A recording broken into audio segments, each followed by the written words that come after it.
All right, we're live. All right. Hey, Patrick, how you doing? You're down in Panama right now, aren't you? I am. I'm in Panama City, the country of Panama. Outside these windows here, although you can't see it with my overexposed camera, is ships lined up in the Panama Canal. So it's a nice view from here. And you're in Mexico. Yeah, very good. Well, I am. I'm in Mexico. I'm in Acapulco. I'm here at a conference, and it's nice to be at a live event. I know we're virtual today with all the folks here, and we'll certainly dig in just a moment. I see a lot of people still joining in. I see the number of folks getting into the room going up, so I want to just give it a little bit of a time, maybe another 30 seconds or so to let people get logged into the room, and then we'll get started. We're going to talk about some neat stuff. In fact, Patrick, as you know, I'm here in Mexico looking for a place to set up a Mexican tiny home community as well. And obviously, as we get that figured out, we'll let folks know about it. But some really, really neat things going on overseas, and the ability to do tiny homes in this part of the world. And you live down here, I live down here. It's a really a spectacular place to be. Yeah, all right, so I guess we're 1 minute after. Sorry. Go ahead. Oh, it seems we have a lot of people joining now, and from all over the place as well. So we may not be the only ones from in Central America right now. Well, that's great. Well, I hope other folks are joining us. I see looks like enough folks have gotten in. I don't see the numbers going up now. So let's go ahead and start. Well, I want to thank everybody for joining us today. My name is Mike Cobb, and I'm the CEO of ECI Development, and our Chief Operating Officer, Patrick Hiebert, is with us today.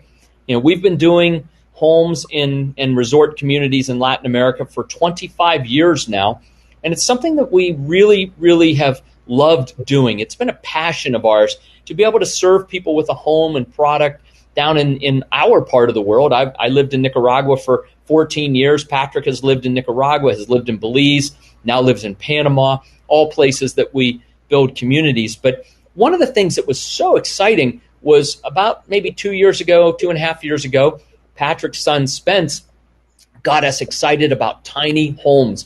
And we looked into it and we said, oh my goodness, this is fantastic. I mean, this is an incredible product type that we can bring to the marketplace, serve people with a very, very affordable home in Latin America, in Central America, and offer many different types of geographies. And I think that's the key.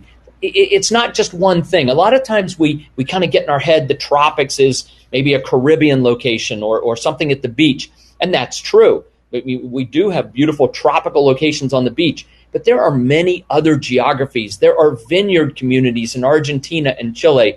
There are mountain communities where I like to call it always spring. So you've got temperatures 65, 70 degrees at night, 80, 85 degrees in the day. Literally always spring.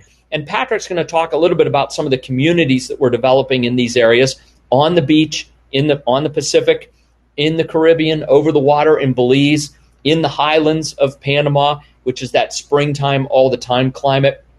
We've looked at properties in Argentina. We will be back there this summer. I'm in Mexico right now. I identified a beautiful property here in Mexico, just inland from Puerto Vallarta in the Sierra Madre Mountains. Spectacular. So again, giving people who want a tiny home real geographic choice to be in the part of the world where they like the weather, they like the climate, they like the quality of life that's possible. And that's really been the foundation of our organization, is being able to deliver somebody a wonderful product at a very affordable price, but then give them that quality of life after they own the product or the home, to give them the ability to really enjoy that high quality of life that costs a lot less.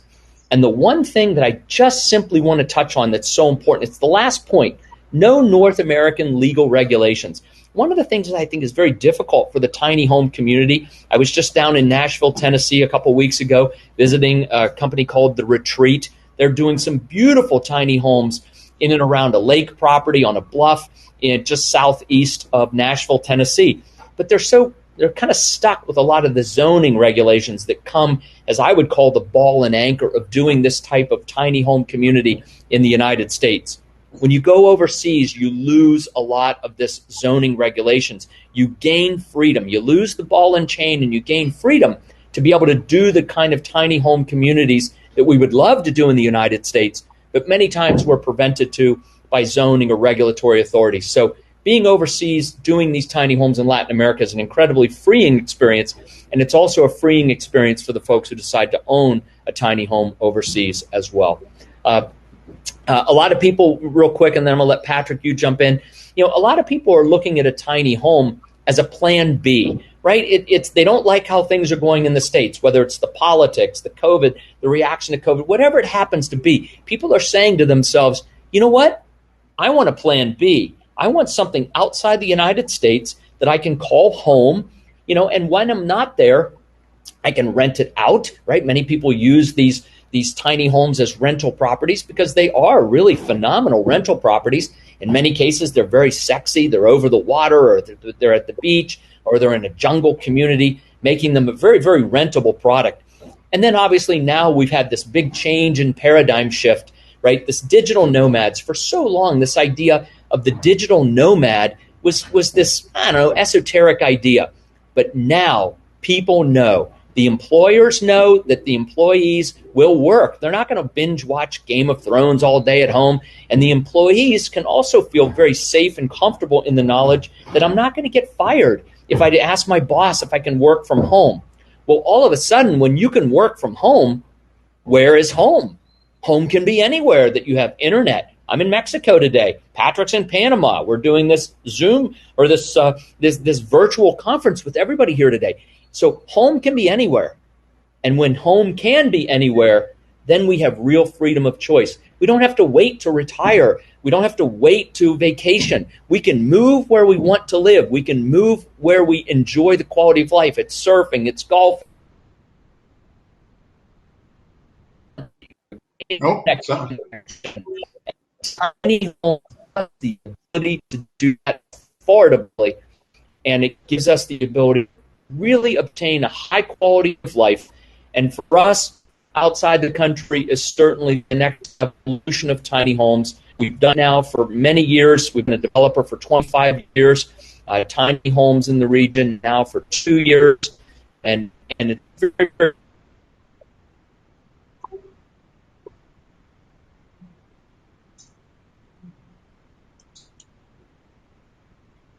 Well, it looks like we might have lost Mike there. He's in the prairies of Mexico right now, in the middle of nowhere, looking at property. So he probably doesn't have the greatest internet connection where he's at.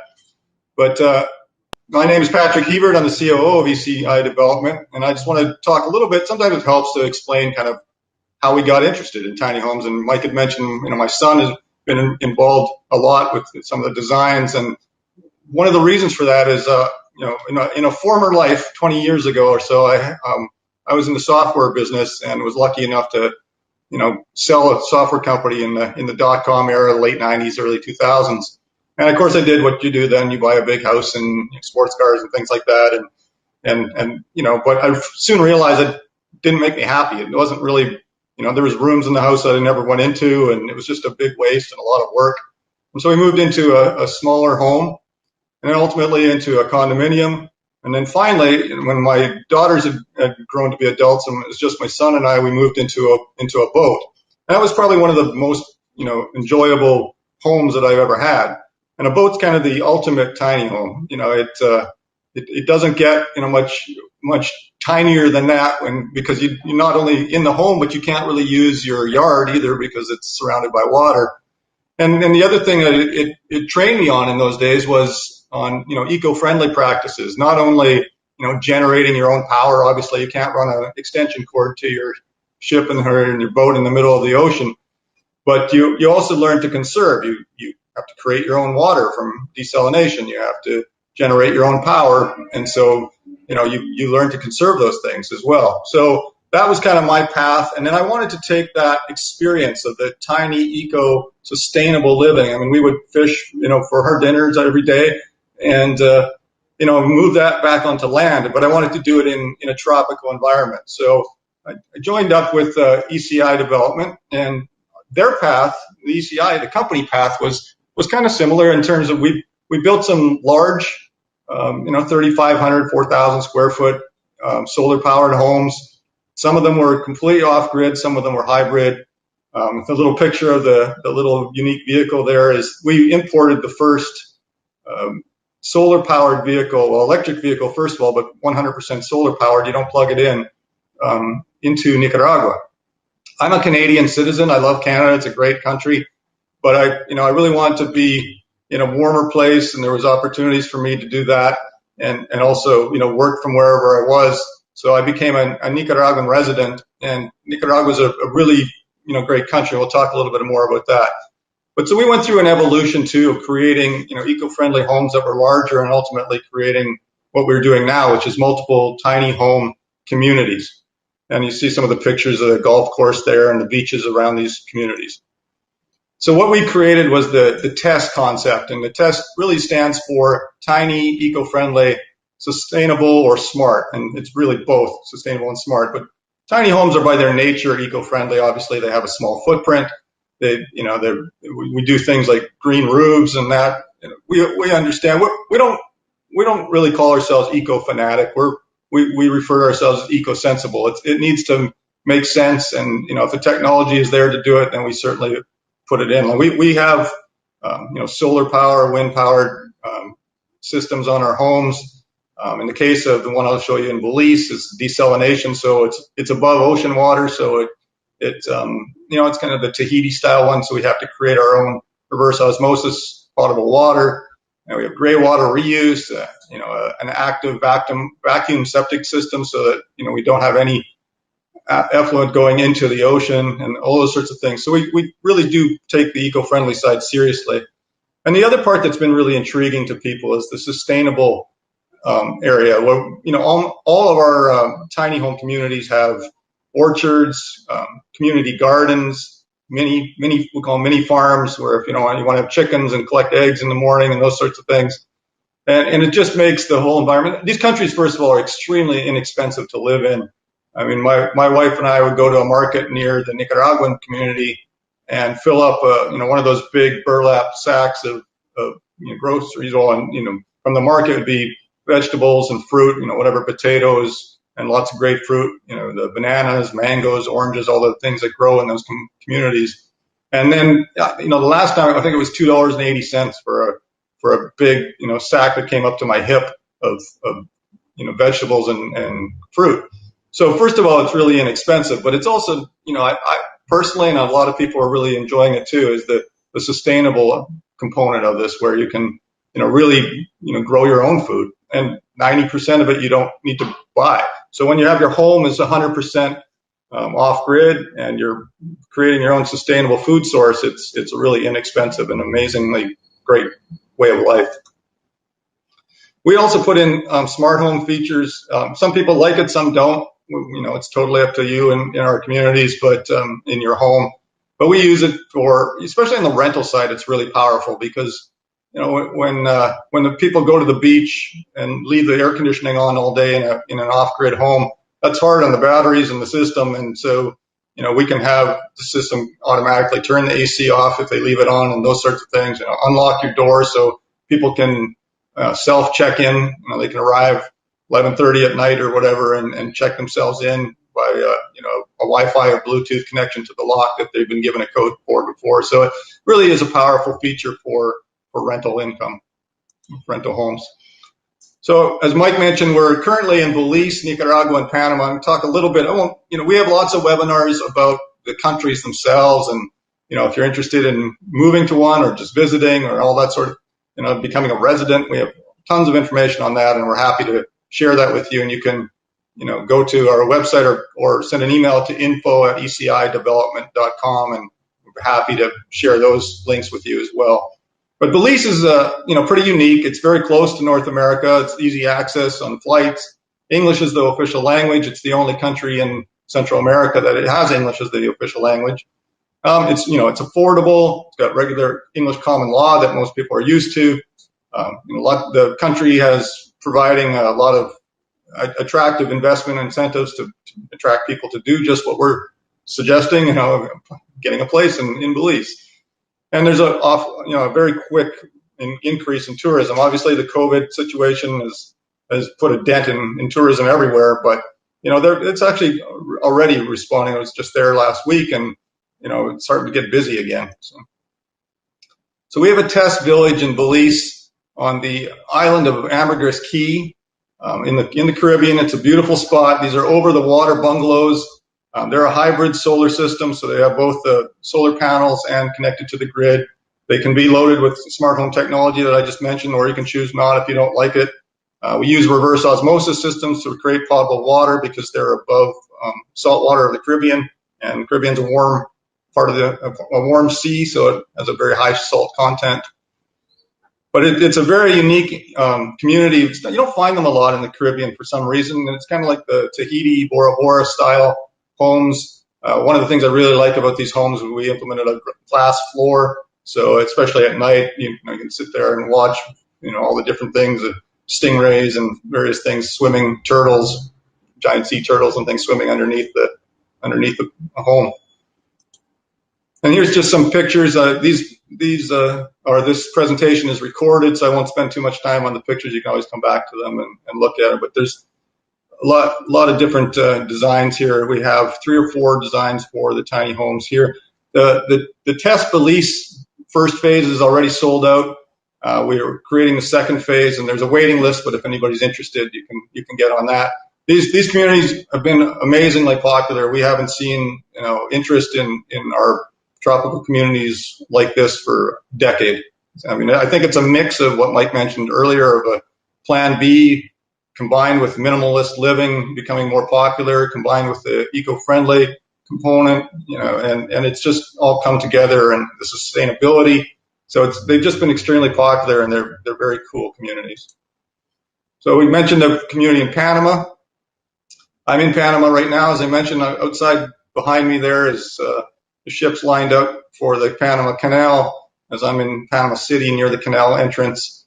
But Panama is obviously a very well-known Central American country. The city of Panama City is kind of like a New York or a Dubai of Central America. Lots of high-rises of easy access. What I especially like about Panama, for me having to travel a lot, it's very easy to get to quickly. Has a lot of geographic diversity in terms of you have highlands and around the volcanoes, where you're growing coffee, and then there's beautiful beaches, and somewhere in between where we have our community is kind of an in between what we call a tropical highlands, and it's perfect. I was there last week as well, and the climate is just amazing. It's it was about low 70s in Fahrenheit, so low 20s in Celsius, to about high 20s Celsius to low 80s during the day, and we were walking around in the jungle there, and it was comfortable. And there's a little natural springs coming out that run into a river. It's a really beautiful spot. And Panama has all sorts of different things. I mean, the healthcare is great, and residency programs are very simple. So if somebody wants to have that Plan B or move here permanently, that you can get residency quite easily with the purchase of a home that gives you the right to apply for residency and ultimately citizenship if you want. So we have an area called Freedom Village, which is the tiny home section of Grand Highlands in Panama. And these homes are, again, we'll look through some pictures, but these are also hybrid solar powered homes. Same sort of thing, organic food grown right on site. We have a mature orchard, a citrus orchard, mandarins and regular oranges and limes, lemons and things like that. So, and then we'll have an artisan market as well when we're completed, and where you can have different things, interesting little things like maybe a glass blowing shop, woodworking, ice cream place, just a kind of town center to hang out in. And on the right there, you can see where the tiny homes are going to be developed here in the next few months. This community, we're just working on finishing up the designs of the homes. What I really like about these homes as well is that we're using a lot of teak features. We have a teak farm in Panama, so we can use our own wood, and teak is very resilient to the climate. So these have really beautiful features.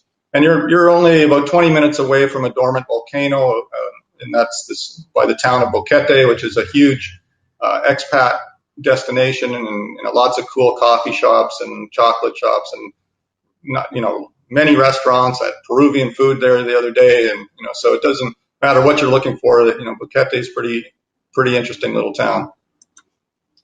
Here's some more pictures of the tiny homes. So these are around 600 square feet. The earlier ones I showed you in Belize were smaller, kind of 250 to 400 square feet. And these are, you see a lot of the wood again here on these, where they have the teak features, and solar panel, hot water, or solar hot water heating, and all that sort of thing. And finally, let's talk a little bit about the community in Nicaragua. I think, like as I mentioned, I came down here to Central America and South America, and I chose to live in Nicaragua. My wife is from Ecuador, and I'm originally from Canada, and we have our permanent home in Nicaragua on the property, actually in that bottom picture in one of those in that building there. But it surprises people sometimes, but Nicaragua is one of the safest countries in the Americas, usually ranked literally right behind Canada in terms of safety. Of all of the Americas, from North, Central, and South America, and people I think find that surprising. But when I did my research, I realized that I had young kids at the time, and I wanted to take them somewhere safe. And it's an amazingly beautiful country. People are super friendly, very very low cost of living. Granada is a colonial city that's the oldest city in the Americas. It's got a fortress around it, which was nearby, and that was to fend off the pirates of the Caribbean. So it really has a rich history. The fortress is in a town called Masaya, and that's been converted to an artisan market now. And so it's got a lot of very cool things in Nicaragua. And again, it also has an easy residency program, which, like I said, I'm a resident of Nicaragua. The eco-village Asachio, Ava, as we refer to it, is within the Grand Pacifica Resort. The Grand Pacifica is a beach and golf resort, so we have almost 4 miles of basically untouched, beautiful sand beach, and amazingly warm climate, golf course there as well.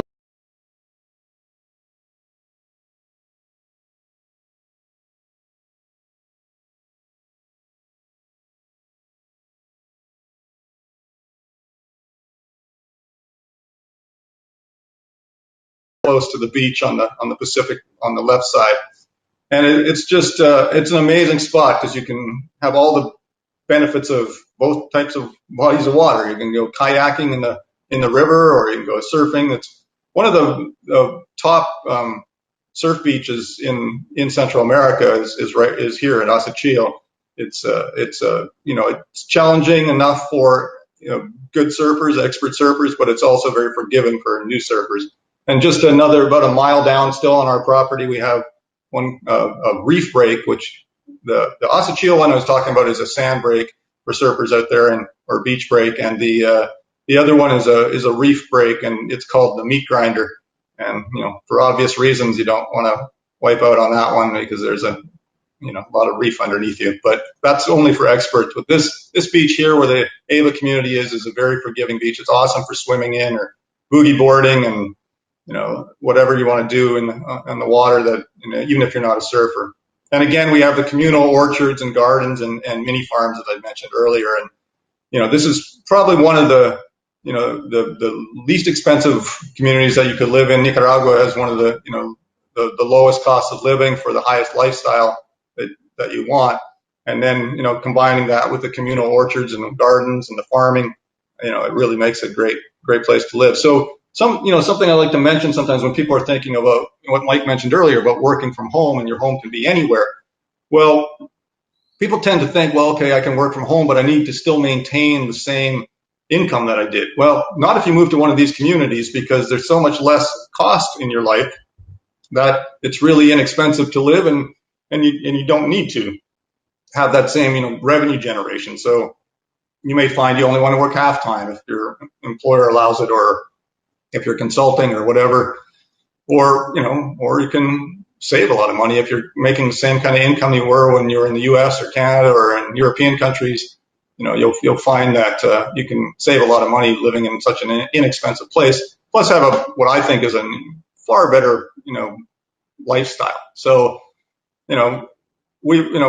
everybody on this call probably knows a lot about tiny homes, so we don't have to promote the merits of tiny homes. But when you put a tiny home in northern Canada or something, it might feel a little bit claustrophobic. Well, here the climates are always great. So what are you really using in your home? You're using the kitchen, you're using the bedroom. The rest of the time you're outdoors. I mean, I have a deck with a big screen TV out there. If I want to watch the Super Bowl, I'm watching outside. I'm not, we don't have, we don't use living rooms and great rooms and things like that just because the climate, even when it's raining, it's still warm. So I actually like the days when it rains, and it's tropical rain, so it comes down in 15 minutes and then it's over, and everything's green and lush, and I just love that kind of lifestyle, and I think a lot of people will. Here's some more pictures of renderings of the Ava community. The Ava community is under construction right now. That's an actual surfing shot from the beach right there. And we have, again, 4 models ranging from just over 250 square feet to about 450 square feet at the Ava community. And there'll be a natural pool, so we don't have to use chemicals in it. Got the river running right there too. We can use the fresh water from there, and just a nice little bar, a restaurant in the common areas, and a yoga palapas, and again the kind of the artisan market again. So the communities are similar in that way, in that we have what we call third spaces or common areas where people hang out. The Pacific here at Ava has an amazing sunset, so the sunset tends to be the kind of the draw for everybody to come to the restaurant or sit by the beach or whatever, and just have a real feeling of community. Everybody meets up and has a glass of wine or whatever and watches the sun go down and comes back to the community and maybe takes a dip in the pool or whatever. And so it's a great lifestyle, even and you don't feel kind of like constricted in a tiny home. We also have more ECI tiny home communities coming soon. We're really expanding quickly. We're in Belize, Nicaragua, and Panama right now. We have another one coming in Belize that's going to be very, very cool on the mainland of Belize. Mike is in Mexico right now, scouting out some property for our next community in Mexico. We're looking at Ecuador, probably in the highlands, in the Cuenca area, if you're familiar with that. It's another expat destination. And Argentina is another exciting one where we have some property we're looking at there, where it's right among vineyards. So if you want to make your own wine, pick your own grapes, your home would be mixed in among a vineyard. So it's a pretty cool experience. So we really try to provide something for everyone. Not everyone wants beach life. Some people, like the vineyards, or some people like the highlands, or whatever it is. So Central and South America has a lot to offer in terms of just about every kind of climate and every kind of terrain. So we really have, tried to make the best of all the opportunities. And that's really all I had. I'm going to have to flip back here now to, hopefully I can see. I'll try to read through the questions. They're going by pretty quickly here. Where in Mexico is a question. Right now, Mike is near Puerto Vallarta, and he's looking at property around there. We expect that, be coming on, and probably realistically it'll be a year or so before that comes on. But we're, like I said, we're expanding into different places. How do I contact you? I think somebody else is helping me answer here. Maybe Zach is on helping me with that. So there's our website, ecidevelopment.com, or the email is on here at info at ecidevelopment.com. I'm trying to read these messages as they go by here. Which location is the safest for women alone? Hadn't really thought of that. All these locations are very safe. I've spent, I travel a lot, so my wife is alone in all these places quite often. So we spent a lot of the COVID time last year in Belize on Ambergris Key. There's a lot of a lot of single men and single women on the island there. It's a very popular expat location as well. Nicaragua is considered one of the safest locations in the Americas, and Panama is very safe as well. And these communities are generally outside of the city or the bigger metropolis, so it's really quite safe in general here. Where to find pricing or availability of upcoming homes?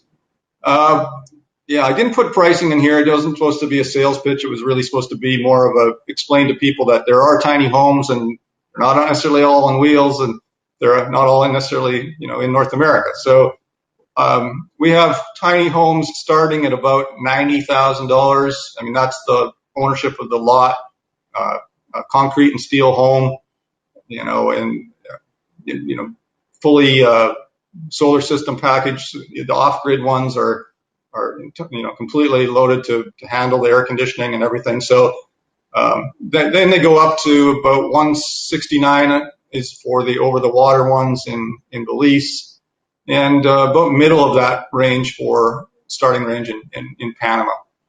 So we have brochures and lots of webinars and information on it. The best thing is to send an email to info@ecidevelopment.com and mention the tinyhouse.com conference. And if you're interested in coming down, we'll give you 10% off of staying in accommodations. It gives